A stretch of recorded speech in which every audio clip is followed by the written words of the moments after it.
masama sa drug list hanggang after noong 2022 si Michael Yang. Yun po ang dahilan kasi binilin po sa kanya yan ni Duterte.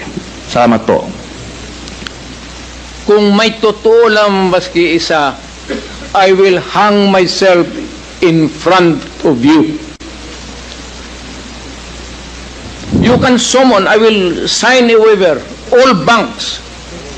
Pati yung World Bank ng Amerika. Kung may isang totoo lang nakiting, I will resign and I will ask my daughter to resign and everybody in the family.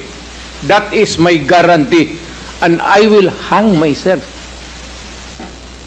If I'm lying or if my statements are falsely stated, or if there is an iota of magbigti ako,